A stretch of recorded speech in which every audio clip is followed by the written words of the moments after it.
ప్రకటన గ్రంథము 2వ అధ్యాయము 18 వచనం కాడ నుంచి నేను చదువుతున్నాను. తుయితైరాలో ఉన్న సంగపు దూతకు ఇలాగు రాయము. అగ్నిజ్వాలల వంటి కనులను అపరంజిని పోలిన పాదములను గల దేవుని కుమారుడు చెప్పు సంగతులేవనగా, నీ క్రియలను, నీ ప్రేమను, నీ విశ్వాసమును, నీ పరిచర్యను, నీ సహనమును నేను ఎరుగుదును. నీ మొదటి క్రియల కన్నా నీ కడపటి క్రియలు మరి ఎక్కువైనవని ఎరుగుదును. అయినను నీ మీద తప్పు ఒకటి నేను మోపవలసి ఉన్నది. ఏమనగా, తాను ప్రవక్తినని చెప్పుకొనుచున్న యెజబెల్ అను స్త్రీని నీవు ఉండనిచ్చుచున్నావు. జారత్వము చేయుటకును విగ్రహములకు బలి ఇచ్చిన వాటిని తినుటకును అది నా దాసులకు బోధించుచు వారిని మోసపరచుచున్నది. మారు మనసు పొందుటకు నేను దానికి సమయం ఇచ్చి తిని గాని అది తన జారత్వమును విడిచిపెట్టి మారు మనసు పొందనొల్లదు. ఇదిగో, నేను దానిని మంచం పట్టించి దానితో కూడా వ్యభిచరించువారు దాని క్రియల విషయమై మారు మనసు పొందితేనే గాని వారిని బహుశ్రమల పాలు చేతును. దాని పిల్లలను నిశ్చయముగా చంపెదను. అందువలన అంతరేంద్రియములను హృదయములను పరీక్షించువాడను నేనే అని సంఘములన్నీ తెలుసుకొనును. మరియు మీలో ప్రతి వానికి వాని క్రియల చొప్పున ప్రతిఫలం ఇచ్చేదను. చిన్న మాట ప్రార్థన చేసుకున్నాను. ప్రేమగల మా తండ్రి, నీకు వందనాలు, కృతజ్ఞతాస్తుతులు మా ప్రభువా. ఈ వాక్యాన్ని విరవండి. నీ అనాది సంకల్పంలో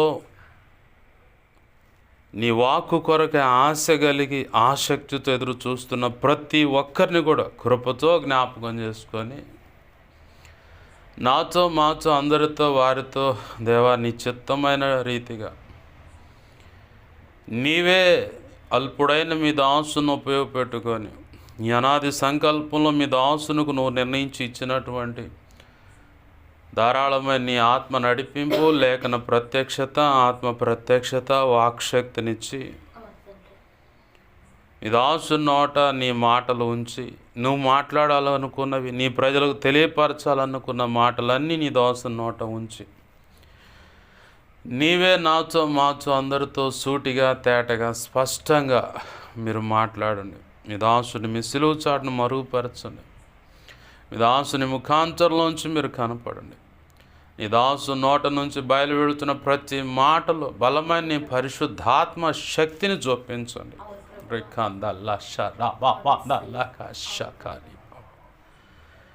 బలమైన నీ సన్నిధి ప్రభావం, తేజస్సు, మహిమ ఇక్కడ ఉండునుగాకేస్తున్నాములో నా చుట్టూరు మా చుట్టూరు ఈ ప్రార్థనలు ఏకపిస్తున్న ప్రతి ఒక్కరి చుట్టూ నీవే అగ్ని ప్రాకారమై నిలిచి ఉందువుగాక. నీ చేతి నీళ్ళు దాచిపెట్టండి అయ్యా.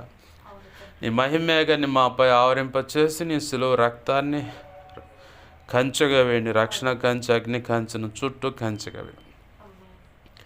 తండ్రి, నీ పక్షంగా వహిస్తున్న నేను బలహీనుడను. ఎంత బలహీనుడు నీకు బాగా తెలుసు. నీ మీద అనుకున్న నీ కృప మీద ఆధారపడ్డాను.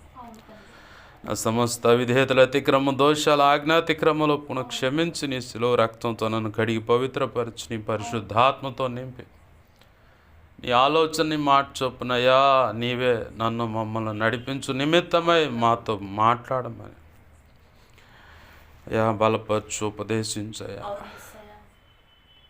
ఇర్మియా 1వ అధ్యాయం 9, 10, 18, 19 వచ్చిన ప్రకారం నీ కృప నాకు ఇచ్చి, యెహెజ్కేలు 2వ అధ్యాయం 1, 2 వచ్చిన ప్రకారం నన్ను మమ్మల్ని ఆత్మతో నింపి చక్కగా నిలబెట్టి మాతో మాట్లాడమని బతిమలాడుతూ చూస్తున్న ఉపదేశాన్ని చూస్తున్న దుష్టుడు, దురాత్మ, అంధకార శక్తులు ఇంకేమున్న యేసునామములో బంధిస్తున్నాను. ఈ ప్రార్థనలు ఏకీభవిస్తున్న ప్రతి ఒక్కరి విషయంలో చెల్లంగి, బాలమణి, చాతబడి, క్షుద్రపులు, వశీకరణ, విగ్రహ సంబంధం, ఈలోక కుల సంబంధమైన దేవి దేవతలు, దేవుళ్ళు ఎదుట బలులు, మొక్కుబళ్ళు, కొలుపులని వాటి యొక్క ప్రభావం ఏ బిడల మీద ఉన్నా సరే యేసు నామములో ఇప్పుడు విడుదల కలుగునుగా. కాళ్ళ పేడున్నా, టయాలు పెట్టి, ఆదివారం, అమావాస్య అని ఇలా దేవా ఏ కీడున్నా యేసు నామములో బంధిస్తున్నాను. అట్టి బంధకాల నుంచి ప్రతి ఒక్కరికి విడుదల కలుగును గాక, స్వస్థత ఆరోగ్యం ఇప్పుడే కలుగును గాకేస్తున్నాము.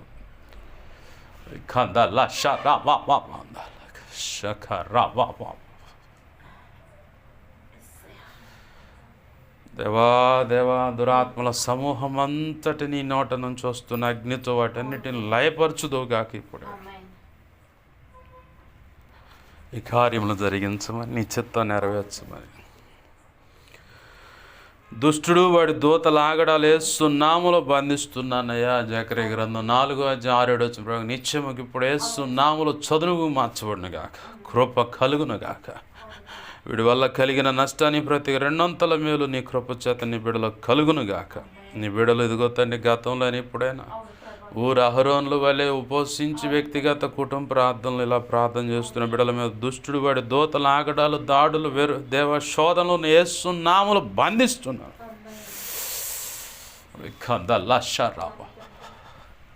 జకర్యా గ్రంథం 4:6 ప్రకారం నిత్యముగా చదువు మార్చబడినగా, కృప కలుగును గాక.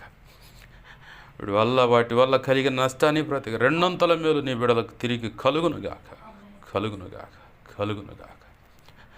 గొప్ప కార్యాలు జరిగించమని యేసయ్య నామములోనే ప్రార్థించి సమస్తం పొందుకొని కృతజ్ఞతాస్తుతులు చెల్లించి ఇలాగ ఈ స్థలం ముందు సమకూడుతున్న మా విషయం ఏ కీడును యేసునామములో బంధిస్తున్నాను.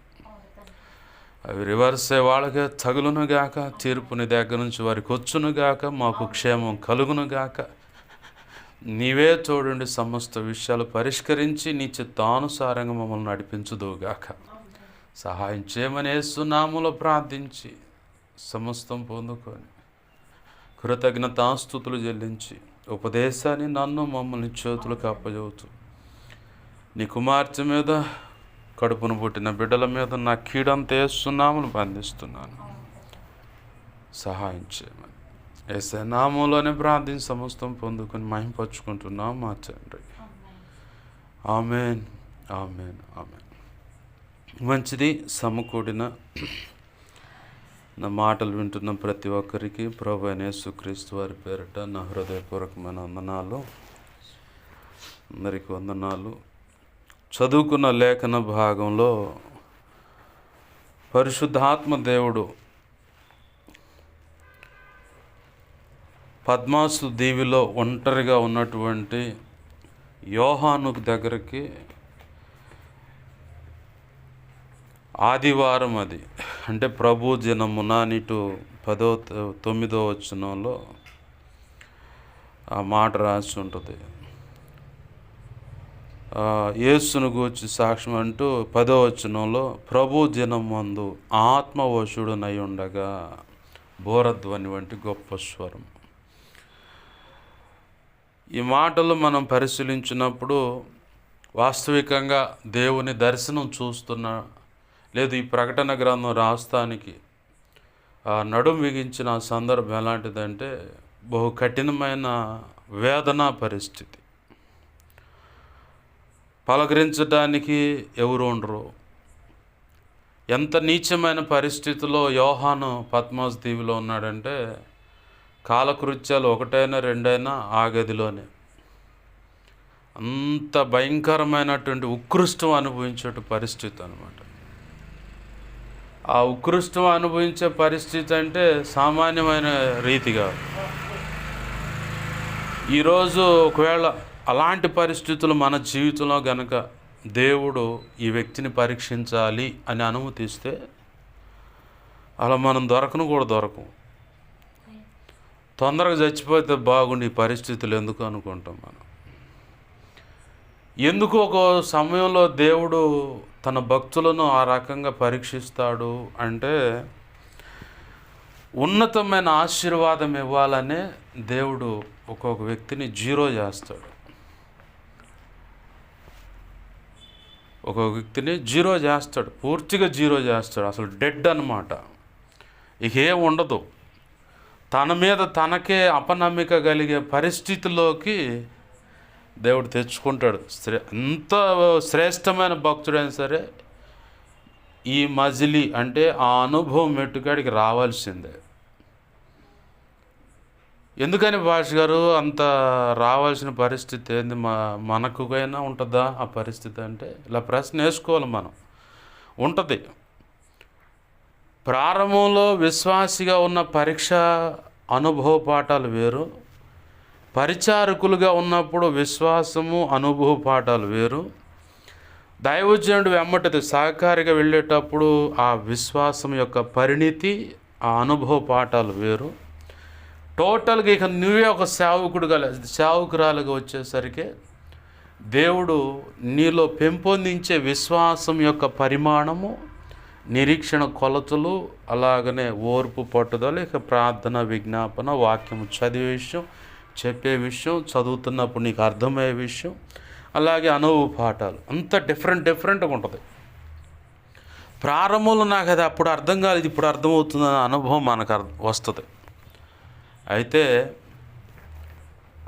మనల్ని డెడ్కి ఎందుకు తీసుకువెళ్తాడు దేవుడు అంటే నీకు ఒక ప్రత్యేకమైన గుర్తింపు తీసుకురావడానికి ఒకటి, అలాగనే ఉన్నతంగా నిన్ను ఆశీర్వదించాలని, ఉన్నతమైన విలువలతో కూడినటువంటి సేవా పరిచర్య కూడా చేయించడానికి కూడా దేవుడు యేసయ్య దగ్గరుండే డెడ్కి తీసుకెళ్తాడు. అంటే డెడ్ స్థితి ఇక అవకాశం లేదు, మన విశ్వాసం మీద మనకే డౌట్ వచ్చే పరిస్థితికి వెళ్ళిపోతుంది. పరిస్థితులు వెళ్ళిపోతాయి అన్న దానికి నిరూపణ ఇక్కడ ప్రకటన గ్రంథం రాస్తున్న యోహాన్ గారు ఎన్నో శ్రమలు అనుభవించాడు. ఆ పెద్ద మనిషి ఇక వీడిని చంపటం వల్ల కాదురా అని చెప్పి అనుకున్నప్పుడే తీసుకెళ్ళి ఆ పద్మస్ దీవిలో పడేశారు. చీకటి గుహ అది. నా అనేవాళ్ళు ఉండరు, పలకరించడానికి ఎవరు ఉండరు.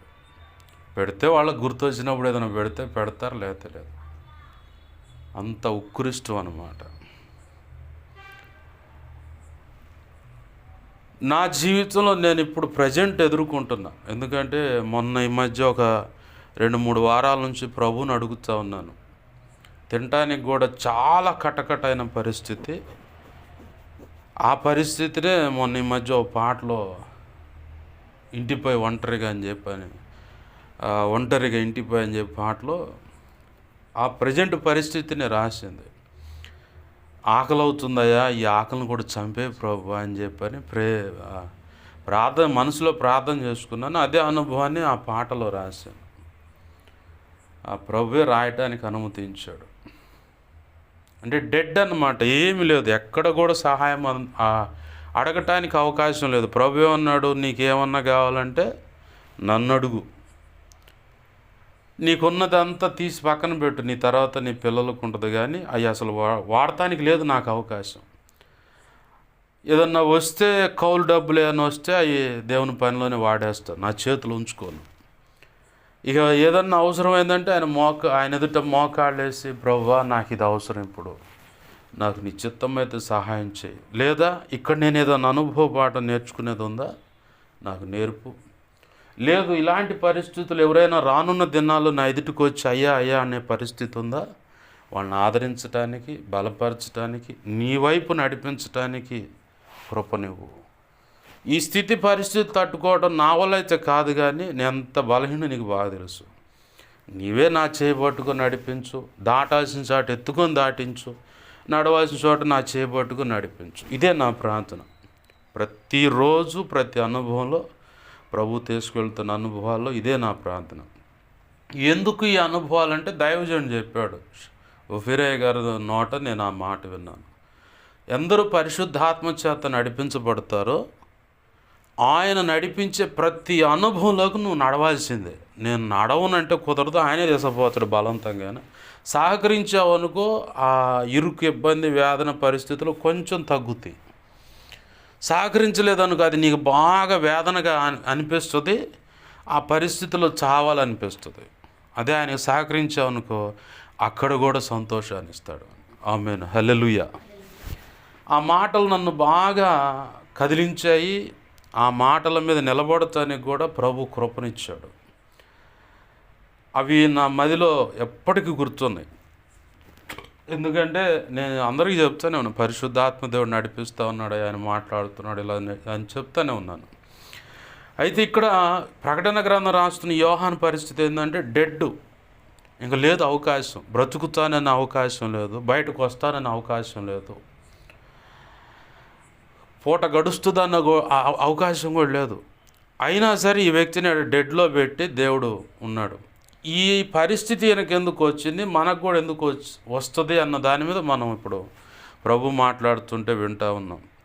మనకు కూడా ఎందుకు వచ్చుద్దంటే ఆల్రెడీ ఆయనకు వచ్చింది. ఎవరైనా యేసయ్యకు వచ్చింది. ఎక్కడొచ్చింది? గెత్సెమనే తోటకాడ మొదలైంది ఆయనకి డెడ్ పరిస్థితి. యేసయ్యను శిష్యులందరూ వదిలేశారు. ఎక్కడ? గెత్సెమనే తోటకాడే వదిలేసింది. ఒకడేమో డబ్బు సంచి కోసం మోజుపడి నిర్దాక్షిణ్యంగా ఆయన అప్పచెప్పి వెళ్ళిపోయాడు. తర్వాత సంగతి తెలుసుకొని రక్తప్రాతమైన తీసుకువెళ్ళి అది ఎంతకైతే ఆయన అప్పచెప్పాడు అది మొత్తం ఆ దేవాలయంలో ఇసిరి కొట్టేసి వెళ్ళిపోయి ఉరిపోసుకొని, ఆ ఉరి కూడా సరిగా పడలేదు. కొమ్ము ఇరగటం, కింద పడటం, వెన్నుపూస ఇరిగిపోవటం, పొట్ట పగిలి పేగులు బయటపడి చచ్చాడని రాసి ఉంది. ఓకే. మిగతా 11 మంది నిలబడతారా? ఒక్కడు కూడా లేడు. మొత్తం పారిపోయారు ఎటువంటి అటు. పేతురు మాత్రం అసలు ఏం జరుగుతుందని దూరంగా ఉండి ఎంబడిచ్చిండంట. చలి కాసుకుందాం అని చెప్పని ముగ్గురు చలిమంట కాడ కూర్చున్నారు పెద్ద మనిషి. యేసు ప్రభు వారికే డెడ్ పరిస్థితి వచ్చింది. అది అనుభవం. ఎందుకంటే అంతటితో ఆగిపోదు పరిస్థితి. ఒక్కో సమయంలో ప్రభు ఏం చేస్తాడంటే ఆయనకి ఇప్పుడు ఎదురైంది కదా ఈ అనుభవం, డెడ్ అనే అనుభవం ఆయనకి ఎదురైంది. ఆ గెత్సెమనే తోట, తర్వాత బంట్రోతులు వచ్చి పట్టకపోవటం, ఆయన శ్రమలు పెట్టడం, తర్వాత సిలువుకి ఒంటరిగా ఆయన అప్పచెప్పటం. ఈ ప్రకటన గ్రంథం రాసే యోహాను కూడా దగ్గరగా ఉండి ఆ సిలువుని ఎట్లనే తలెత్తి చూడటం. అప్పుడే కదా వాళ్ళ అమ్మగారి బాధ్యత ఇవన్నీ ఆయనకి అప్పచెప్పారు. ఆ యోహానికి అప్పచెబుతాడు, నీ తల్లి అయ్యాక ఇక్కడి నుంచి జాగ్రత్త చూసుకో అని చెప్పని. అన్ని బాధ్యతలు అయిపోయిన తర్వాత సమాప్తం, నా ఆత్మను నీకు అప్పచెబుతున్నాను తండ్రి అన్నాడు. యేసుప్రభు వారికే డెడ్ వచ్చింది. ఎందుకు డెడ్ వచ్చిందంటే ఆ డెడ్కు కారణం, అసలు కారణం ఏంటంటే ఈ హెబ్రీ పత్రిక 12వ అధ్యాయంలో రాస్తాడు. ప్రారంభ వచనాల కాడ నుంచి విడిచిపెట్టకూడని ఆ ఆనందం, తండ్రి కుడిపార్శ్వం మందు కూర్చొని ఉండేటువంటి ఆనందాన్ని నీ కొరకు నా కొరకు విడిచిపెట్టి ఈ భూమి మీదకి వచ్చి సశరీరుడిగా బ్రతికి రక్తమాంసాల్లో పాలివాడై బ్రతికాడు, బాధ్యతలు నిర్వర్తించాడు. తండ్రి అయిన దేవుని యొక్క సేవా బాధ్యతలు చేపట్టే సమయానికి స్వతంత్రంగానే వచ్చాడు. బాప్తిసం ఇచ్చి యోహాను చేతుల మీద బాప్తిసం పొందాడు. పరిశుద్ధాత్మ పావురం ఆకారంలో ఆయన మీదకి వచ్చి వాలటము, ఆయన అరణ్యానికి పోవటం, 40 రోజులు నిద్రాహారాలు మానేసి, నీళ్లు ఏమి లేకుండా 40 రోజులు గడిపి ఆత్మ బలం పొందిన వాడే ఇక దేవుని సేవ ప్రారంభించటం మొదలుపెట్టాడు. 3.5 ఏళ్ళు కాలము ఈ భూమి మీద బ్రతికి సేవ చేశాడు. ఆ తర్వాత సిలువ శ్రమలు అనుభవించి, ఎవరి కోసం అంటే నీ కొరకు నా కొరకు మనమంతా రక్షించబడాలని, జన్మత కర్మత పాపాల నుంచి విడిపించబడాలని. ఎందుకు ఆయన అంత శ్రమ పడాల్సిందంటే మళ్ళీ తిరిగి ఆ మహిమ ఉంది ఆయనకి. మన మూల పితరులైన ఆదామవ్వలు చేసిన పొరపాటును బట్టి ఉన్న ఆజ్ఞాతిక్రమం అనే నియమం ఈ సిలువ రక్తము ద్వారా కడిగివేయబడి ఆయన పరిశుద్ధమైన శరీరం రక్తము తీసుకున్నట ద్వారా ఆ నియమం క్రమంగా కొట్టివేయబడుతూ, అలాగనే నీవు కూడా క్రమంగానే ఆయన పోలికగా మార్చబడుతూ మహిమ నుంచి అధిక మహిమను, మన మూల పితరులు కోల్పోయినటువంటి ఆ మహిమ కంటే యేసు ప్రభు వారితో సమానమైన మహిమ నీకు నాకు ఇవ్వాలనే అనేక కోణాల్లో నీకు తర్ఫీదిస్తూ దేవుడు అనుకున్న రీతిగా నడిపించటానికే ఈ డెడ్ పరిస్థితికి తెచ్చేది. అక్కడ అసలు నన్ను నమ్ముతావా లేదని పరీక్షించుకుంటాడు దేవుడు. యేసు ప్రభు వారు తండ్రి అయిన దేవుణ్ణి నమ్మాడు. ఒక మాట అన్నాడు, నా తండ్రి నన్ను ఎందుకు వదిలిపెట్టావు అన్నాడు. వాస్తవానికి యేసయ్యను తండ్రి అయిన దేవుడు వదిలిపెట్టల. ఈ లోకంలో ఉన్నటువంటి సకల ప్రజల యొక్క పాపం అనేది, వాళ్ళ దోషము, శిక్ష అంతా ఆ పాత్రలోకి వచ్చింది. ఈ భూమి అంతమయ్యే సమయం వరకు ఉండేటువంటి ప్రతి మానవాళి పాపం అంతా పాత్రలోకి వచ్చింది. అది తీసుకున్నప్పుడు ఆయన పాప శరీరుడుగా మారిపోయాడు. ఆ కొద్ది గంటలు మాత్రమే ఆయన తండ్రి అయిన దేవుడు ఎడంగా ఉండి గమనిస్తూ ఉన్నాడు. ఈరోజు మనమైనా సరే ఏదైనా పొరపాటు జరిగి ఉంటే, యేసు ప్రభు వారే సహించలేనటువంటి ఏదైనా ఘోరమైన పొరపాటు జరిగి ఉంటే పరిశుద్ధాత్మ దేవుడు వెంటనే బయటకు వచ్చి నిలబడతాడు. నిన్ను ఎమ్మడిని వదిలిపెట్టి పోడాయన. ఎందుకని పోడు పాష గారు అంటే, నిన్ను మళ్ళీ పశ్చాత్తాపంలో నడిపించాలిగా. నీ పొరపాటు ఏంటో నీకు పూర్తిగా తెలియపరచాలా. తెలియపరిచినప్పుడు నీలో తెలియకుండా పశ్చాత్తాపం కలుగుతుంది. మనము చేసిన పొరపాటుకు తగిన రీతిగా దుఃఖపడి పశ్చాత్తాపడి ఆయన పాదాలు పట్టుకొని క్షమాపణ అడిగినప్పుడే మనం చేసిన దోషానికి తగినట్టుగా ప్రాయశ్చిత్తం జరుగుద్ది. ఆ తగిన రీతిగా మనం పశ్చాత్తాపడి కన్నీరు విడిచి ఆయన బచ్చంలాడుకొని క్షమాపణ పొందలేదనుకో, మళ్ళీ ఆయన వస్తాడు. మళ్ళీ వచ్చి ఏదో కోణంలో ఏదో ఒక రీతిగా నీ చేత పూర్తిగా నీవు చేసిన ఆ దోషాన్ని బట్టి, ఆ పొరపాటు, పాపము, ఆజ్ఞాతిక్రమము, దానికి తగ్గట్టుగా ఆజ్ఞలన్నీ తెలుసు మనకి. ఆదామవులు బయటికి నెట్టివేయబడటానికి అసలు కారణం ఏంటంటే, తండ్రి అయిన దేవుడు లేదా మనకు అర్థం కావడానికి యేసుప్రభు వారే వచ్చాడని బైబిల్ పండితులు చెప్తున్నారు.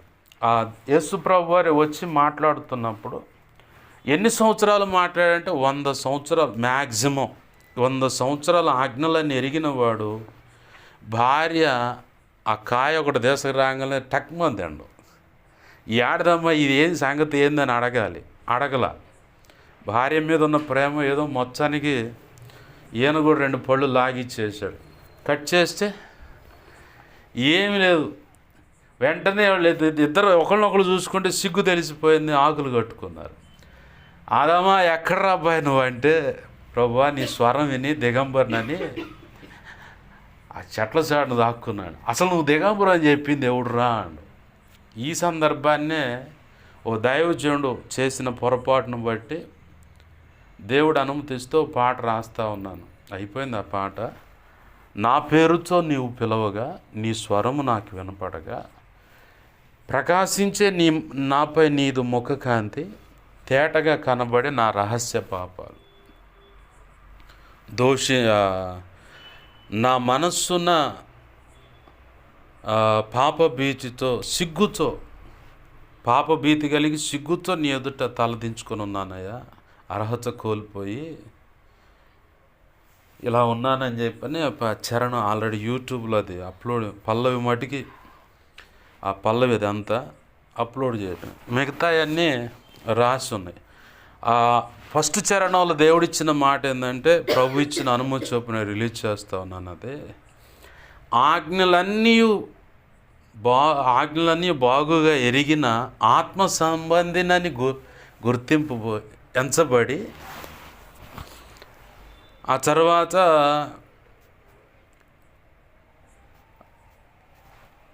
ఇంకొక మాట ఉంది. అంటే ఆత్మ సంబంధిగా నేను ఎంచబడ్డాను, నాకు అన్నీ తెలుసు. అయినా సరే ఇంకో ఫస్ట్ చరణంలో ఇంకో మాట ఉంది. తెలిసి తెలివిగా చేసి తినయ్యా కడుఘోరమైన పాపాలు. ఎందుకు ఈ మాట అక్కడ రాయడానికి ప్రభు అనుమతించాడంటే, ఆదాముతో ఆదాము విషయం ఆదాముకు 100 సంవత్సరాలు తర్ఫీదు ఇచ్చాడు దేవుడు. 100 సంవత్సరాలు తర్ఫీదు ఇస్తే భార్య వచ్చి టక్మని అపవాది భార్యను శోధించింది. ఆమె తీసుకొచ్చి అదే కాయలో అవ్వమ్మ కంటే ఆదాముకి ఎక్కువ తెలుసు. ఎందుకంటే 100 సంవత్సరాలు దేవుడు తర్ఫీదు ఇచ్చాడు. ఆ కాయను చూస్తున్నాడు, ఆ చెట్టును చూస్తున్నాడు, దాని వన్నె ఎలా ఉంటుంది, ఆ కాయ షేప్ ఎలా ఉంటుంది, సీతాఫలం ఇలా ఉంటుంది, బత్తాయి ఇలా ఉంటుంది, కమలాకాయ ఎలా ఉంటుంది, నారింజ ఇలా ఉంటుందని, అరటిపండు ఇలా మనకు అర్థమవుతుంది. ప్రభు చెప్పినటువంటి ఆ కాయ ఈయనకు తెలుసు. ఆదాము గారికి బాగా తెలుసు. 100 సంవత్సరాలు తర్ఫీదు పొందినాడు. అవ్వమ్మ రాగానే ఒక మాట చెప్పగానే టక్మని అది తీసుకొని తినడు. ఆజ్ఞాతిక్రమమే కదా.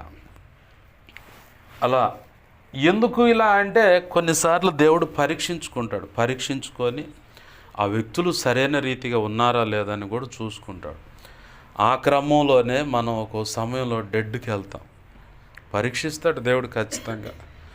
కావాలనే పరీక్షిస్తాడు. దేవదూతలను పరీక్షించాడు, వాళ్ళంతా వెళ్ళిపోయారు. అలా పరీక్షించబడిన వాళ్ళే మొట్టమొదటిగా బిళ్ళ బీటుకు పడ్డవాడు లూసిఫర్. అతని తర్వాత మిగతా కొంతమంది అతని మాటలను బట్టి దేవదూతలు పాడైపోయారు. వాళ్ళలో కొంతమందిని చీకటి బిళ్ళలను బంధించాడు, కొంతమందిని మధ్యాకాశాన్ని త్రోసివేశారు. వాళ్ళు ఇప్పుడు మనందరికీ శత్రువులు అయ్యారు. ఇప్పుడు ఇక్కడ ఆదామును కూడా దేవుడు అవ్వను కూడా పరీక్షిస్తే ఆజ్ఞాతిక్రమం అనే పొరపాట్లో పడ్డారు, బయటికి నెట్టివేయబడ్డారు. అదే ఆయన ఎందుకు పరీక్షిస్తాడంటే మనల్ని ఉన్నత మెట్టుకు ఎక్కించడానికి. ఊరికే ఆయన కాలక్షేపానికి చేయడం ఆ పని. ఇక్కడ మనం చదువుకున్న ఈ మూల వాక్యంలో ప్రారంభ మాటలు, యోహాను ప్రకటన గ్రంథం రాసినటువంటి యోహాను డెడ్ స్థితిలో ఉన్నాడు.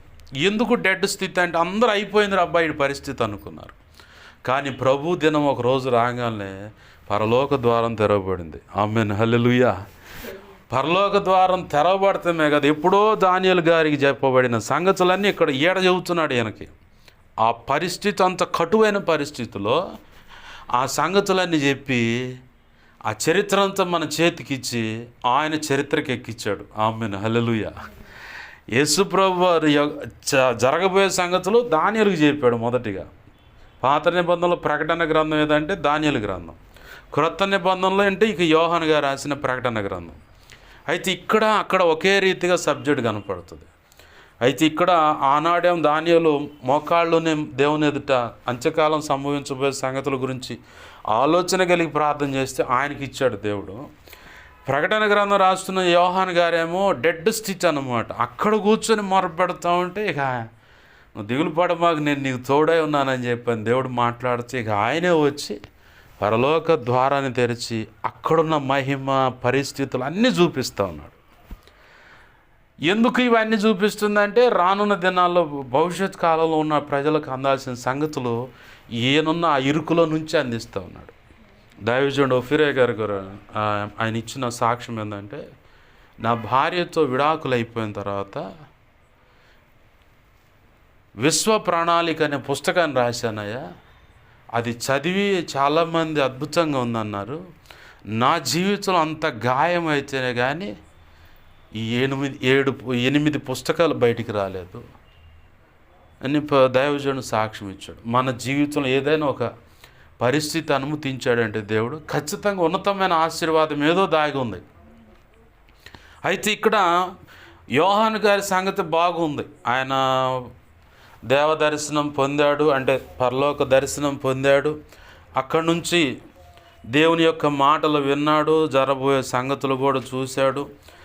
ఇది ప్రకటన గ్రంథం 4వ అధ్యాయంలో అక్కడ చెప్తాను, నేను చూచుండగా ఇదిగో ఇక్కడికి ఎక్కిరమ్మని చెప్పాను ఉంటుంది.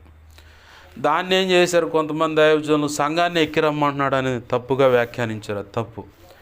సంఘము శ్రమలు అనుభవించాల్సిందే, ఆ తర్వాత ఎత్తబడాల్సిందే. శుద్ధ సువర్ణంగా ఎవరుంటారు, అసలు నికాసైన సరికి ఎంత అన్నది ఆ శ్రమలో తేలిపోద్ది. అది అయిపోయిన తర్వాతే సంఘం ఎత్తబడుతుంది. దైవజనుడు సతీష్ కుమార్ గారు కూడా ఈ 4వ అధ్యాయం 2వ వచనం 1వ వచనంలో చెప్పాడు, ఇదిగో ఇక్కడికి ఎక్కిరమ్మన్నది అనే ఒకసారి ఆయన చెప్పటం నేను విన్నాను టీవీలోనే. ఆ సంఘాన్ని పిలుస్తున్నాడు అని. మరి యోహాను ఆడు చూస్తున్నాడుగా, మరి సంఘం ఆయన పిలిస్తే ఇది తప్పు వ్యాఖ్యానం అనుకున్నాను. తర్వాత దేవుడిని అడిగినప్పుడు వాస్తవమే తప్పేనన్నాడు. అయితే ఇప్పుడు దేవుడు మాట్లాడుతున్న విషయం ఏంటంటే, యోహాను భక్తుని ద్వారా 7 సంఘాలకు ఉత్తరాలు రాయించి 7 సంఘాల్లో 4వ సంఘం తుయితైరా సంఘం. ఈ సంఘంతో దేవుడు మాట్లాడుతున్న అంతా బాగుందా పని, వ్యవహారం అంతా బాగుంది.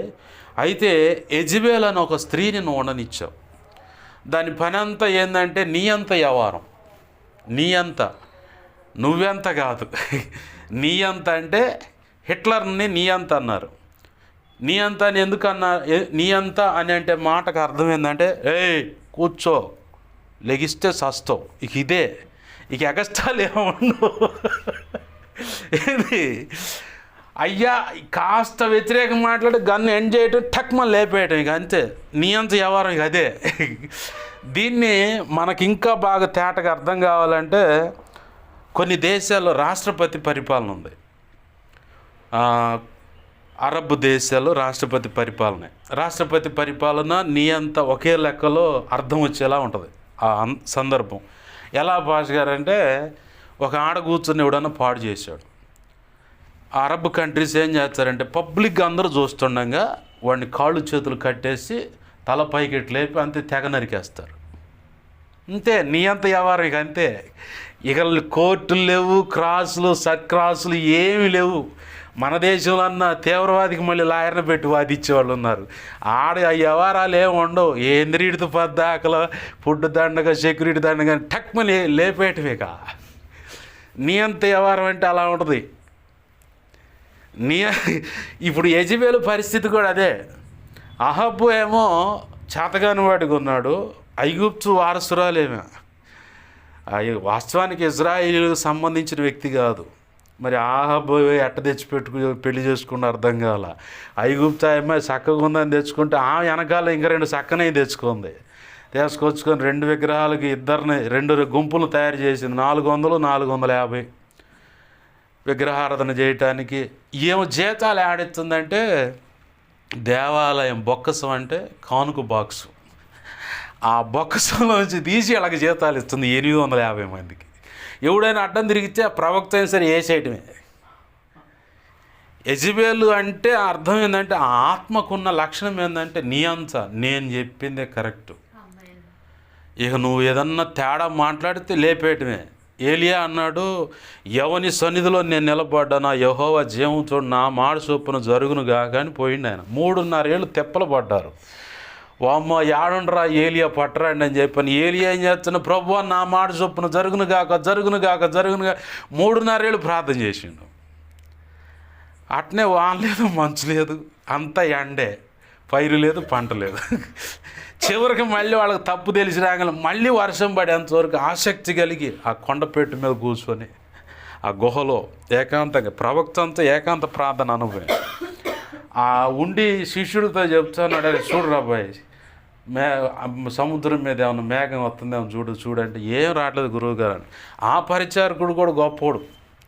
ఎందుకంటే ఈనాడ గుహలో ఉండు, వాడు ఎక్కాల్సిన కొండపైకి ఎక్కుతుండి చెప్పినప్పుడల్లా అట్లా 7 సార్లు ఎక్కిండు. అసలు ఆ పరిచారకుడిని ఒప్పుకోవాలి.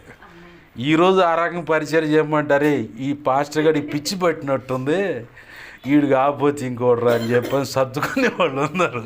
అంత నమ్మకంగా పరిచయం చేసేవాళ్ళు లేరు. యేసన్న గారి సహవాసంలో ఒక మాట నేను విన్నా.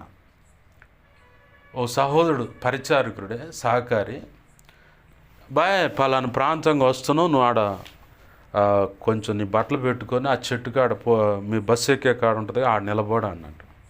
సరే అయ్య గారు అని చెప్పి వచ్చిందంట. రాగానే ఈయన మర్చిపోయి పోయిండు, మీటింగ్కి పోయి ఆడ 2 రోజులు గడిచిన తర్వాత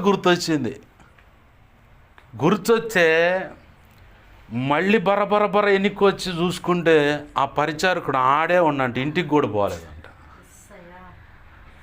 నేను అది చూసి నా బ్రతుకులో దాన్ని అన్వయించుకొని, ఓ సహోదరుడు ఉండు అన్నా, నీకెందుకు సెంటర్కి వస్తున్నాడు ఉండు అన్నాను. సరేనబ్బా, కావాలని అబ్బాయి తప్ప అబ్బాయి తెలియాలని చెప్పి నేను ఆడే నిలబడతా. ఎన్ని పనులున్నా అతను మళ్ళీ వచ్చిందాక ఆడే నిలబడతా, అక్కడే కూర్చుంటా. అలా చాలా సందర్భాలు నేను నిలబడ్డా. పొద్దున ఆడ కూర్చుంటే మధ్యాహ్నానికి వచ్చిన సందర్భాలు ఉన్నాయి. నేను అనేవాడిని, ఏందబ్బాయి ఏం వస్తాను అన్నా, నేను మర్చిపోయాను, నువ్వు వచ్చిందాక నేను ఏడే ఉన్నానయ్యా, నేటు పోలేదు. అట్లా ఆ అనుభవం. ఇవాళ ఎవరున్నారు అలా పరిచయం చేయండి. ఏందబ్బాయి ఉండలేదు నేను చెప్పిన కానీ అన్నా, నేను చాలాసేపు చూశాను కానీ నువ్వు రాలేదని చెప్పి పని నుండి వచ్చేసానన్నా. నాకు ఎన్ని పనులున్నా మొత్తం పక్కన పెట్టి దైవజనుడు చెప్పిన ఆ సాక్షిని అక్కడ నిలబడి ఆ అబ్బాయి తప్ప ఆ అబ్బాయికి తెలియాలని చెప్పని కావాలని ఆడు నిలబడాడు. నేను చెప్పాడు, నువ్వు వత్తవా రావా, ఇప్పుడన్నా అడిగితే ఇప్పుడు వత్తవా రావా, లేదంటే చెప్పు, నేను పలానా చోటుకు పోతే పని ఉండే, ఆ వచ్చానన్నా అంటే ఇక ఆడే నిలబడుతుంది. ఇప్పటికైనా అదే అలవాటు. ఎవరు చెప్పినా సరే ఆడు ఉండు అంటే ఇక అంతే ఉండిపోతే, ఇక అట్నే గదిలా ఆడకుండా వచ్చిందాక సాయంత్రం అయినా సరే. నాకు నేర్పిన అనుభవ సాక్ష్యం అక్కడది. ఈరోజు ఆ రకంగా నిలబడమంటే ఎవరు నిలబడరు. ఎందుకు ఈ మాటలు అంటే, విధేయత కలిగిన వ్యక్తికి అనుగ్రహింపబడిన కృప అని ఉంది. అపోస్తుల కార్యము 15వ అధ్యాయంలో 12, 13 అధ్యాయాల్లో ఉంది ఆ మాట. ఆ కృపను పోగొట్టుకుంటారు. అయితే ఈ పరిచారకుడు ఎక్కుచుండు దిగుచుండు, ఏలియా మాత్రం ప్రార్థన చేస్తాను. చివరి 7వసారికి అయ్యగారు అరచేయంత మేఘం ఉంది, దేవుడు గదిలేడు రబ్బాయి వర్షం వస్తుంది పదా అని చెప్పని. ఇక ఎందుకు ఈ మాటలంటే అంత చేశాడ. తర్వాత యెహోవా బలిపీఠాన్ని సరిచేసి కట్టడానికి పూనుకున్నప్పుడు ప్రజలంతా ఇటు అటు పక్కకు తిరిగినప్పుడు ఆ సందర్భాలను కూడా జ్ఞాపకం చేసుకుంటా ఇక 850 మంది ప్రవక్తలను చంపేశాడు ఏలియా. పట్టుకుంటారు, దొరికినాడు వదిలిపెట్టకుండా చంపంటారు అని. అంతా అయిపోయింది. ఇక యెజబెలం బయటకు వచ్చింది. నువ్వు మొన్న 850 మంది చంపావు కదా, వాళ్ళకి బట్టిన గతి నీకు పట్టుద్ది, లేదంటే అంతకంటే ఘోరమైన గతి నాకు పట్టుద్దని యెజబెలమ్మ సవాల్ వేసింది. ఎందుకు ఈ మాటలు ఉటంకించాల్సి అంటే, ఉటంకించటం అంటే ఎత్తి చెవటం అని అర్థం. ఎందుకు ఎత్తి చెవటం అవుతుందంటే,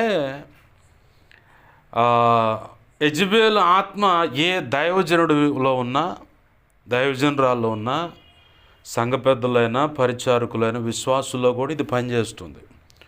దానికి ఉన్న లక్షణం ఏంటంటే, నీ అంత వ్యవహారం నువ్వు జీవించి నేను వినేదేంది, చెప్పిన మాట విన్నట్టే కనపడతారు కానీ ఒకటి దేవునికి లోబడరు, రెండో దైవజనునికి లోబడరు, వీళ్ళిద్దరి మధ్యలో నడిచేటువంటి వాక్యానికి కూడా లోబడరు. వాళ్ళు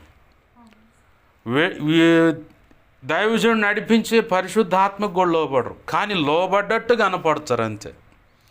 నేను బాగా ఈ 4 లేదంటే 10 సంవత్సరాల కాలంలో దేవునితో నడిచిన సందర్భంలో సంఘం ఎదుట, సంఘ బిడల ఎదుట, దైవజనుడు ఎదుట లోబడ్డట్టు కనపడతారు కానీ హృదయంలో లోబడరు.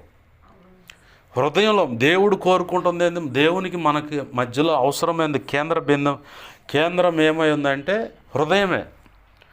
1 కొరింథీ 3:16-17 వచనాల్లో మీ దేహం దేవునికి ఆలయమై ఉన్నది, అయితే మీ హృదయం ముందు కావాలి. ఆ దేహాన్నైనా దేహం అనే దేవాలయాన్నైనా హృదయాన్నైనా మొట్టమొదటి అర్థం ఎవడు పాడు చేస్తాడో వాడినే పాడు చేస్తాడు దేవుడు. కొందరు మాటల చేత పాడు చేసేవాళ్ళు ఉన్నారు, సహవాసాన్ని బట్టి పాడు చేసేవాళ్ళు ఉన్నారు, కొంతమంది వీళ్ళ స్వార్థ చింతన కోసం అవతల వ్యక్తులను పాడు చేసేవాళ్ళు ఉన్నారు. ఇది ఒక కోణం. రెండో అర్థం ఏంటి పాస్టర్ గారు అంటే, సేవను పాడు చేసేవాళ్ళు ఉంటారు. నేను చాలా సందర్భాలు చూసాను, అలాంటి అనుభవాలు నేను ఎక్కువగా ఎదుర్కొన్న సందర్భం. జరుగుతున్న సేవని దైవజనులు వాళ్ళే అడ్డం వచ్చారు ముందు, ఎవరో ఒకళ్ళని ఉపయోగపెట్టి ఆ సేవను పాడు చేస్తాను. కొంతమంది దేవుని దయ్య గారు చెప్తా ఉంటే ఆ సాక్ష్యం విన్నాను.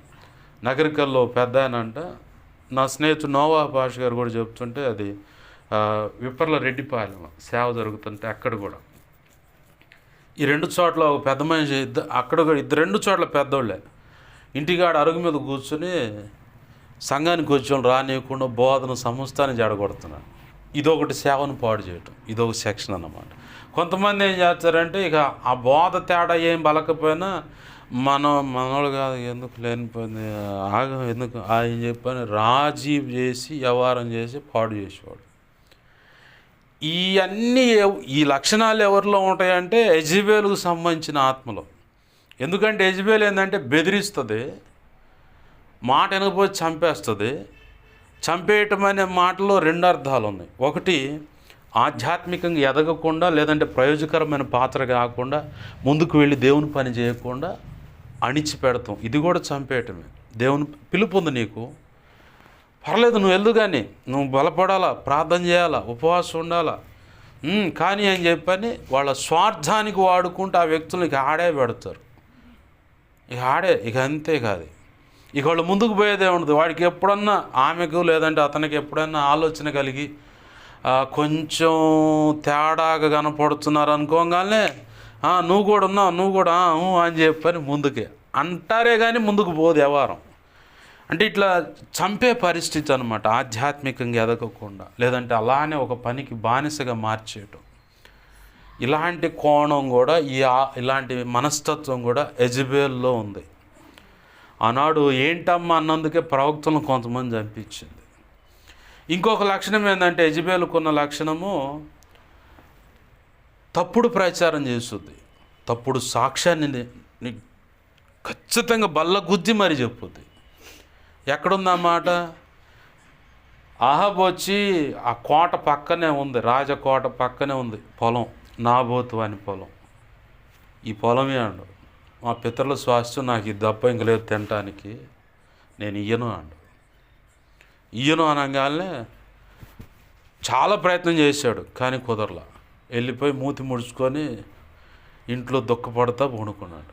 యెజబెలమ్మ వచ్చి ఏమైంది, ఆడద కనుక మూతి ముడుచుకొని పడుకుని ఏంది అది అని చెప్పని, ఉండదు నీ ఏంది అసలు ఏం సంగతి అంటే, ఇది సంగతి అని. ఓ ఇంతేనా, నీకెందుకు రేపు ఈ పాటికలు వచ్చుద్ది పో అని టక ఇద్దరు దుర్మార్గపోయినటువంటి ఆలోచన కలిగిన వ్యక్తులను తప్పుడు సాక్ష్యంగా పెట్టి అరుగుల మీద కూర్చుని ఆ కాలంలో ఉన్న పెద్దల దగ్గరకు పోయి, ఈ నాబోతు అనేవాడు దేవునికి వ్యతిరేకంగాను రాజుకు వ్యతిరేకంగాను మాట్లాడి దూషించాడు అనగా, రాజుకు వ్యతిరేకంగా మాట్లాడి చంపాలి లెక్క, దేవునికి వ్యతిరేకంగా దేవాలయం వ్యతిరేకంగా ఇలా తప్పుడు సాక్ష్యం ఖచ్చితంగా అని చెప్పి వల్ల గుద్ది ముద్రేసి ఆ మాట మాట్లాడంగానే పెద్దలు ఏం చేశారు, వాళ్ళు ఏమన్నా దేవుని ఆత్మ కలిగిన వాళ్ళు తెలియదుగా, నిజమే కావాలని చెప్పని నాబోతు అనే వాడిని అతని పొలంలోనే రాళ్లతో కొట్టి చంపేశారు. యెజబెలుకున్న ఇంకొక లక్షణం ఏంటంటే తప్పుడు సాక్ష్యాన్ని కన్ఫర్మ్ అని దుర్మార్గపు ఆలోచనలు కలిగిన ఇద్దరు సాక్షుల్ని, ధర్మశాస్త్రం ఏం చెబుతుందంటే, బైబిల్ ఏం చెప్పే మాట ఏంటంటే, ఒకరు లేదా ఇద్దరు ముగ్గురు యొక్క నోటి మాటను బట్టి సాక్ష్యము స్థిరపరిచి దాన్ని ఫైనల్ చేసి ఆ వ్యక్తిని శిక్షించాలి. ఈరోజు కూడా చాలామంది ఒక వ్యక్తి ఆత్మీయంగా ఎదుగుతున్నా, లేదంటే ఒక సేవ గొప్పగా ముందుకు వెళ్ళాలని ప్రయత్నం చేస్తున్నా అక్కసుతో వాళ్ళ సేవకి ఏదైనా ఎఫెక్ట్ అవుతుంది అనుకున్నా, లేదంటే ఆ సంఘం వ్యక్తులు యువతలకు వెళ్ళిపోతారు అనుకున్నా, నింద వేసి బురద జల్లి ఇది నిజము అని చెప్పి ఫైనల్ చేసేటువంటి లక్షణం యెజబెలుకు ఉంది. ఇదే లక్షణంతో ఈరోజు చాలామంది బలిపీఠం మీద ఉండి ఉపదేశాలు చేస్తున్న వాళ్ళు ఉన్నారు. సంఘంలో మేము సభ్యులు అండి అని చెప్పంటూ, ప్రభు శరీరక్తాలు పాలివారం అంటూ, మేము సత్య సంబంధాలు అండి, సర్వసంపూర్ణ సత్యం ఏంటో మాకు బాగా తెలిసిందని చెప్పి అనుకుంటా సంఘ పెద్దల్లో పరిచారక విశ్వాసుల్లో కూడా ఈ లక్షణం ఉంది. ప్రభు అంటున్నాడు నీ క్రియలన్నీ బాగానే ఉన్నాయి, అయితే ఇదిగో ఈ యెజబెలు యొక్క స్వభావం ఉంది. యెజబెలు యొక్క స్వభావం ఏంటంటే, మొదటిగా నియంత వ్యవహారం, కదిలితే కాల్చేయటమే. రెండవది ఏంటంటే తప్పుడు మాటలు సృష్టించి నింద వేసి ఆ వ్యక్తిని చంపేయటం. అంటే చంపేయటం అంటే ఆ వ్యక్తికి జీవితం లేకుండా, బ్రతుకు లేకుండా, అసలు సేవే లేకుండా. ఇవాళ చాలా చోట్ల అదే ఉంది. నేను ఎదుర్కొన్న అనుభవాల్లో అనేక చోట్ల సంఘస్థాపన చేసిన తర్వాత సేవ జరుగుతుంటే సేవకులు వాళ్ళ పెంపకంలో ఉన్నటువంటి సంఘ పెద్దల విశ్వాసులు పరిచారకులు కూడా సేవ జరగకుండా అడ్డగించి వాళ్ళు సున్నితంగానే తృణీకరిస్తారు. నేను అది చూశాను. ఫస్ట్ టైము చాలా బాధపడ్డా, తర్వాత దేవుడు మాట్లాడాడు. వాళ్ళు నిన్ను తృణీకరించట్లేదు, సున్నితంగా అయినా డైరెక్ట్గా అయినా పెడగా అయినా సరే, మొహమాటం లేకుండా కరాఖండికి తేల్చి మొహాన్ని చెప్పినా అంత కఠినంగా ఉన్నా సరే నిన్ను తృణీకరించట్లా, నన్ను తృణీకరిస్తున్నారు. ఎందుకు అంటే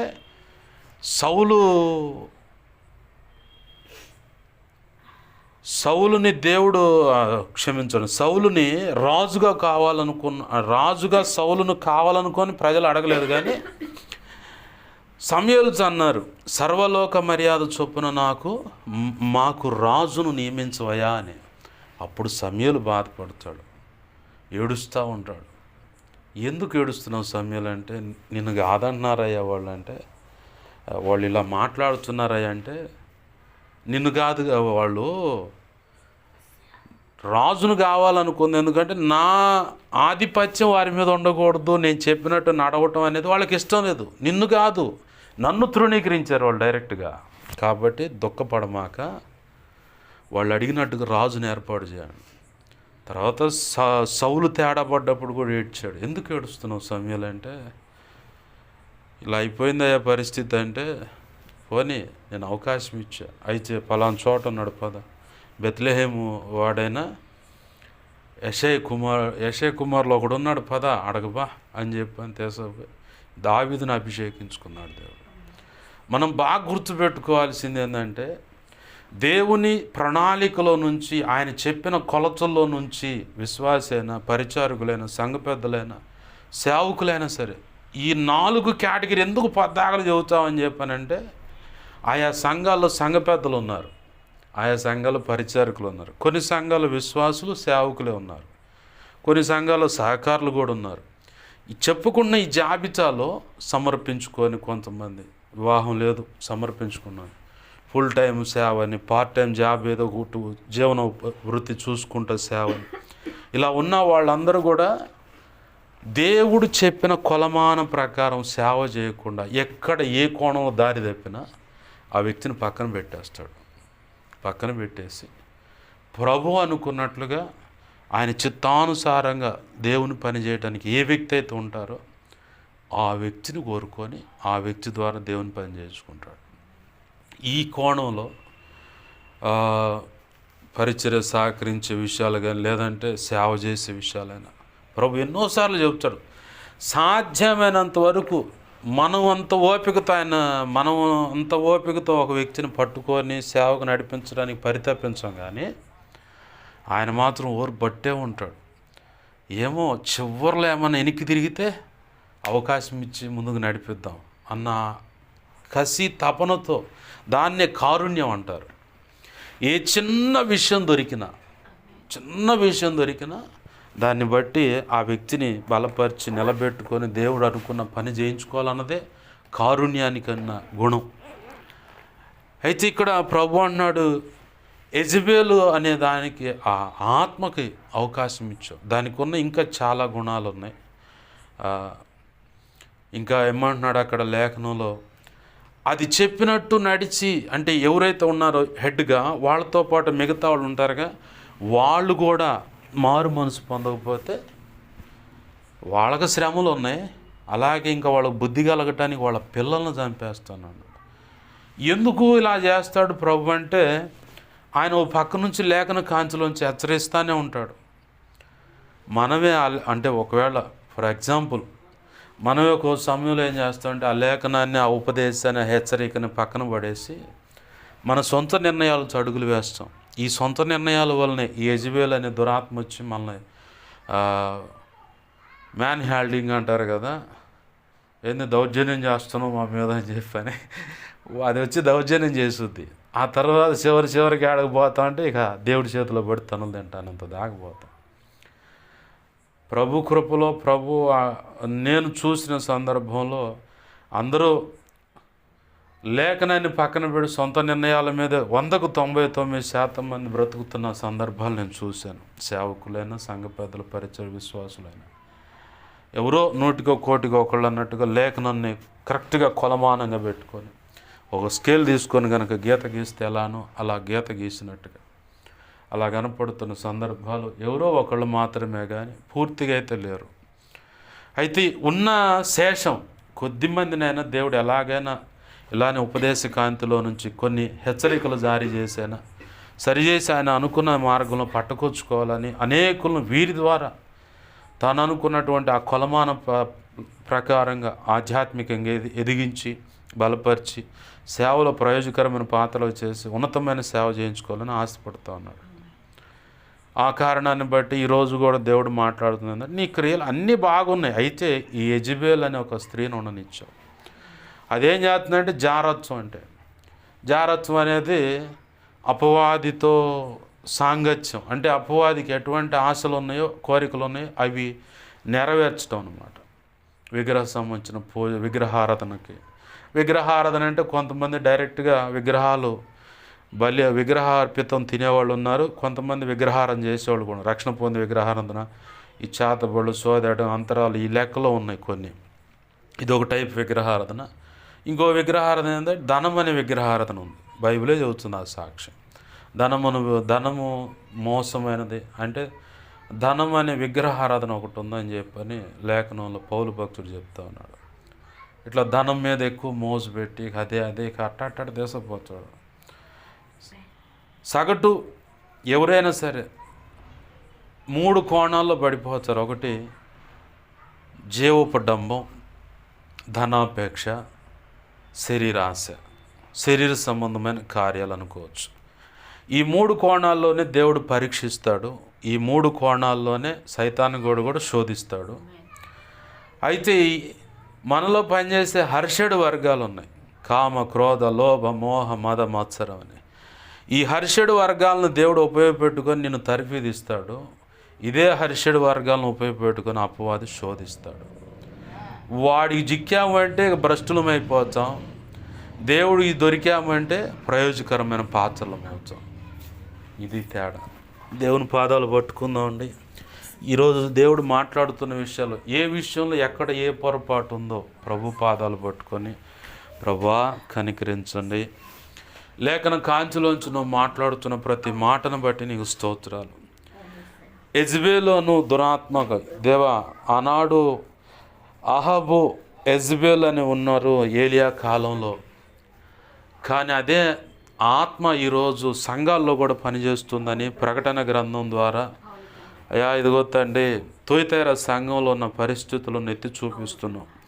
వాస్తవికానికి 7 సంఘాలు సంపూర్ణతకు సాదృశ్యమై ఉంటే ఈ 7 సంఘాల్లో ఉన్నటువంటి అనుభవాలు, ఆ బలహీనతలు అనేవి సార్వత్రిక సంఘంలో, ఏ సంఘంలో ఏ సేవకుడు సేవకురాలు సంఘ పెద్దల పరిచయం విశ్వాసుల్లో ఉన్నాయో ఒక్కసారి తేటగా తెలుసుకోవటానికే మేము స్వపరీక్ష చేసుకొని సరి చేసుకోవటానికి మాత్రమే అవి రాయబడ్డాయి ప్రభువా.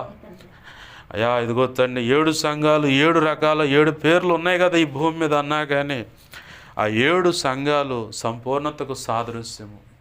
అయ్యా ఇదిగో తండ్రి సంపూర్ణతకు సాదృశ్యమైనటువంటి 7 సంఘాల్లోనే కొన్ని బలహీనతలు ఉన్నాయి. అవి అంత్యకాలంలో ఉన్న అయ్యా మాకు బుద్ధి కలగటానికి ఆ బలహీనతలను సరిచేసుకున్నప్పుడే మేము సంపూర్ణత పొందుతాము. అలాంటి అవలక్షణాలు ఉంటే మేము సంపూర్ణత సాధించలేము, పరలోకాన్ని కూడా పొందుకోలేమయ్యా.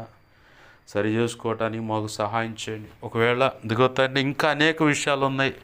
యెజబెల్ యొక్క లక్షణాలు ఇంకా చాలా ఉన్నాయ్యా. దిగొత్తండి అది శరీర సౌందర్యాన్ని కోరుకుంటుందయ్యా యెజబెలు. భర్త చనిపోయినా కానీ అయ్యా ఇదిగో తండ్రి అనేకమైన క్రీములు రాసుకొని 2 రాజుల గ్రంథం 10వ అధ్యాయంలో యెహూ అనేవాడు వచ్చినప్పుడు ఆ మేడ గది పైన యెజబెలు ముఖానికి ఇదిగో తండ్రి రంగులు రాసుకొని సౌందర్యంగా అలంకరించుకొని నిలబడి ఉంటే నా పక్షంగా ఉన్నవాడు ఎవడో అదిగో దాన్ని నెట్టివేయండి అక్కడి నుంచి అనగానే దేవా యెజబెల్ ఆ నుంచి కింద పడే ముందుగా అక్కడ రాయబడిన మాటలు, ఆమె ముఖానికి మెరుగులు చేసుకొని తను తాను అలంకరించుకుందంట. ఈ లోక బాహ్య సంబంధమైనటువంటి అయ్యా ఇదిగొచ్చండి సౌందర్యాన్ని, మేకప్లను కోరుకుంటుంది యెజబెల్ ఆత్మ. ఈరోజు సంఘాల్లో చాలామంది దైవజనరాలు ఫేషియల్ అని చెప్పని, లిప్స్టిక్స్ అని చెప్పని, ఇక రకరకాల అలంకరణలతోనే ఉన్నారయ్యా. సేవకుల్లో కూడా ఉన్నారు చాలామంది హుందా అయ్యా ఇదిగొద్దండి కార్లని, లగ్జరీ లైఫ్ అని. దేవా ఇది యెజబెలుకు సంబంధించిన లక్షణం అయ్యా. ఒకవేళ ఇలాంటి లక్షణము అయ్యా ఈ అవలక్షణం నాలో మాలో ఉంటే దేవా దయతో క్షమించు, తొలగించు. నీ అంత వ్యవహారంగానే అయ్యా ఇదిగో తండ్రి తప్పుడు సాక్ష్యాలు మోపి దేవా అయ్యా ఒక వ్యక్తిని దుర్మార్గంగా జీవితం లేకుండా చేయటము, చంపటం కానీ దేవా ఇదిగో తండ్రి పైకి బాగానే ఉంటూ ఇదిగో తండ్రి అంతరంగంలో వ్యతిరేకత కలిగి ఒకవేళ ఉన్న పరిస్థితులు ఉన్నా, సేవను పాడు చేసేటువంటి పరిస్థితులు ఆనాడు ఏలియాని చంపటానికి దేవా వెతికింది కానీ నీ కృప ద్వారా ఏలియాని తప్పించావయ్యా. ఇదిగో తండ్రి నాబోతు అనే పొలం దగ్గర దేవా వాళ్ళు చేసిన దుర్మార్గాన్ని బట్టి దేవా ఏలియా ద్వారా నువ్వు అన్నావు ప్రభు, ఇదిగో నాబోతు వాని యొక్క రక్తము ఎక్కడ కుక్కలు నాకాయో అలాగనే అహాబు యెజబెలు వినండి, మీకు కూడా మీ చావులు కూడా అలానే ఉంటాయి, మీ రక్తాన్ని కూడా కుక్కలే నాగుతాయని చెప్పని తిష్బీయుడైన ఏలియా చెప్పినట్లుగానే అహాబు విషయంలో యెజబెల్ విషయంలో జరిగాయని లేఖనం సాక్ష్యం ఇస్తుంది. అయ్యా ఈనాడు సంఘంలో ఇదిగో తండ్రి దేవా సేవకులు, సేవకురాండ్లైన సంఘ పెద్దల్లో, పరిచారక విశ్వాసులు, స్త్రీలు, పురుషులైన ఇలాంటి వ్యతిరేక లక్షణాలు ఉంటే వారు ఏమైతే కొలత కొలిచారో అదే కొలత కొలుస్తావని కూడా నువ్వు సాక్ష్యం ఇస్తున్నావు. వాని క్రియల చొప్పున ప్రతిఫలం ఇచ్చేదని అన్నావు ప్రభువా. కనికరించండి దేవా, నీకే వందనాలు, కృతజ్ఞతాస్తుతులు చెల్లిస్తున్నామయ్యా. అయ్యా ఒకవేళ నేను కానీ ఇంకెవరమైనా సరే ఈ మాటలు వింటున్న ఎవరైనా సరే తప్పుడు తీర్పులు చేసి దేవ తప్పుగా ఉంటే, నువ్వు అన్న ప్రకటన గ్రంథంలో చివరి అధ్యాయంలో, ఇదిగో పరిశుద్ధంగా ఉండేవాడు ఇంకా పరిశుద్ధంగా ఉండని, దుర్మార్గంగా ఉండి ఇంకా దుర్మార్గంగా ఉండి, నీతిమంతుడు ఇంకా నీతిమంతుడిగానే ఉండని, నేను వచ్చినప్పుడు వాని క్రియలు చొప్పున వానికి జీతం ఇచ్చుటకు నా యొద్ద జీతము గలదు అని చెప్పన్నా ప్రభు. ఈరోజు కూడా ఈ లేఖన కాంతిలో నువ్వు అంటున్నావు, దేవా కనికరించండి, కృప చూపించండి, సహాయం చేయండి దేవా, నీకే వందనాలయ్యా, సహాయం చేయండి ప్రభు, నీకు స్తోత్రాలు చెల్లిస్తున్నావు. ఇలాగ ఇదిగొచ్చని ఒక వ్యక్తికి తీర్పు జరగటం వలన దేవా, హృదయంతరేంద్రియములను పరిశీలించువాడైన యెహోవా నేను ఉన్నానని వారు తెలుసుకుంటారన్నా. ప్రభువా నీ పాదాలు పట్టుకుంటున్నామయ్యా, ఎక్కడైనా పొరపాటు ఉంటే అయ్యా క్షమించు సరి చేసుకుంటున్నాం ప్రభువా. యెజబెలను దురాత్మ దాని యొక్క ఆ లక్షణాలు నా బ్రతుకులో ఉన్న, సేవలో ఉన్న, పరిచయలో, నోటి మాటల ఉపదేశంలో, ఒక వ్యక్తి విషయంలో నడుచుకునే విధానంలో ఉన్న అయ్యా ఒప్పుకుంటున్నాను, క్షమించు ప్రభువా. నాడు సేవను దిగో అగ్నిలో పరీక్షించినప్పుడు శుద్ధ సువర్ణం వలె ఉండాలయ్యా మా విశ్వాసమైన సేవైనా దేవా. కర్ర కొయ్య అయ్యా ఇదిగో తండ్రి, అయ్యాలాగ పొట్టులాగా ఉండి తగలబడిపోయి బూడిదైపోయి సేవ మాలో ఉండకూడదు, విశ్వాసం ఉండకూడదు అయ్యా. అగ్నిలో పరీక్షించినప్పుడు మా విశ్వాసము శుద్ధ సువర్ణం వలె, సేవ కూడా శుద్ధ సువర్ణం వలె ఉండాలి ప్రభువా. కృపచేత కార్యం జరిగించి, పొరపాటు నుండి క్షమించి, నీ చిత్తానుసారంగా నడిపించు, నువ్వు మాత్రం మహిమ పొందమని బతిమలాడుతూ ఈరోజు నాతో కూడా మాట్లాడుతున్నావు. నీకు వందనాలు, కృతజ్ఞతాస్తుతులు చెల్లిస్తూ ఈ వాక్యాన్ని హెచ్చించుకుంటున్నావు, నీ నామాన్ని గణపరుచుకుంటున్నావు, నన్ను మమ్మల్ని నీ చేతులకు అప్పచెప్పుకున్నావు. 2 తిమోతి 1:12 నా దేవా, నన్ను మమ్మల్ని చేతులకు అప్పచెప్పుకున్నావు అయ్యా. మాకు మా మీద ఇంకెవరికైనా కళలో, నిద్రలో, దర్శనం, స్వప్నాలు చూపించబడ్డా సమస్త చీకటి శోధనటి ప్రభావాన్ని, మహాపునరుద్ధాన శక్తిని బట్టి, సిలువ రక్తాన్ని బట్టి యేసు నామములో బంధించి లయపరిచిన కృతజ్ఞతాస్తుతులయ్యా. మాకు మా మీద ఇంకెవరికైనా కళలో, నిద్రలో, దర్శనం, స్వప్నాలు చూపించబడ్డా సమస్త మంచి కళ, మంచి దర్శనం, మంచి స్వప్న, నిద్రలో చూసి సమస్త మంచి యేసు నామములో నీ మహాపునరుద్ధాన శక్తిని బట్టి సిలువ రక్తాన్ని త్వరపెట్టావు, జరుగునుగాక, నెరవేర్చబడును గాక.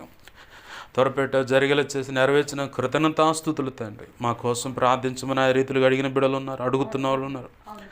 మా సంఘ దైవజనుడు తెలియపరి ప్రార్థన చేయించమని, దైవజనుడి ద్వారా మా సంఘ తెలియపరచమని అడుగుతున్న ప్రతి ఒక్కరు అవసరత యేసు నామములో తీర్చబడును గాక. నా కోసం, పరిచర్య కోసం, గతంలో ఇప్పుడే నీకు ముందని ఉపసించి వ్యక్తిగతంగా కుటుంబ ప్రార్థన ఇంకా అనేక రకాలు ప్రార్థిస్తున్న బిడ్డలు ఉన్నారు. ఈ సమాజంలో ఇంకా దేవా నీ బిడ్డలను ఇచ్చే ఊరు అహరోనుల వలె ఆ బిడ్డలందరినీ కూడా దీవించండి, దర్శించండి, రక్షించండి. ఆధ్యాత్మిక, భౌతిక, ఆర్థిక, ఆరోగ్యపరం కొలతలను దీవించి, బలపరిచి, అభిషేకించి నీ సేవలో గొప్పగా వాడుకోండి. సహకరిస్తున్న కుటుంబాన్ని, దేవ కుటుంబ సభ్యులను, కలిగిన సమస్తానికి రెక్కల కష్టాజీతాన్ని, బిడ్డల ఉద్యోగాలను, భవిష్యత్తును ఆశీర్వదించమని, ఇక్కడున్న సంఘాన్ని, సమాజాన్ని, ప్రజలను సమస్తాన్ని చేతులకు అప్పచెప్పుకుంటూ నీ అనాథ సంకల్పం నిర్ణయించి చెప్పిన పరిచయం జరిగించడం మాత్రం మహిమ పొందమని కృతజ్ఞతాస్తుతులు చెల్లిస్తూ సహోడు కళ్యాణ్ అతని భార్య పిల్లల కుటుంబ సభ్యులను దర్శించి రక్షించి నీ సేవలు గొప్పగా వాడుకోమని, ఇన్ని విషయాలతో నడిపి సహాయించమని యేసయ్య నామంలోనే ప్రార్థించి బిడ్డలందరినీ దీవించి 2 తిమోతి 1:12 చేతులకు అప్పచెప్పి మహింపరుచుకుంటున్నాం మా తండ్రి.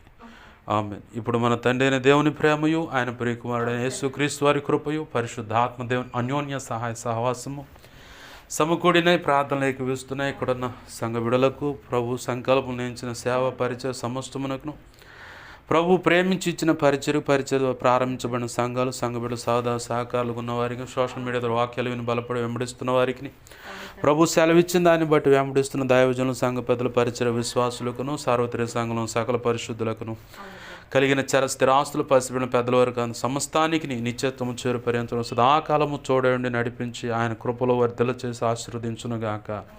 ఆయన అనుకున్న పని జరిగించునుగాక. అలాగూ జరిగించిన యేసయ్యకు కృతజ్ఞతాస్తుతి, ఘనత, మహిమ, ప్రభావాలు యుగములకు పూర్వము యుగముల అంతం వరకు సదాకాలము చెల్లునుగాక. ఆమేన్. యేసు రక్తమునకే జయ. యేసు రక్తమునకే జయ. యేసునామమున సంపూర్ణమైన విజయం కలుగును గాక. ఆమేన్. అపవాది వాడి దూతలు, చీకటి, అంధకార శక్తులు, క్రియలు ఎంత ప్రమాదం మాదిరి ప్రయోగం ఏవైనా సరే వాటి అన్నిటికీ అనంతనాశనం, నిత్యనాశనం కలుగును గాక. ఆమేన్. యుద్ధం యెహోవాది. యేసు రక్తమునకే జయము జయము జయం.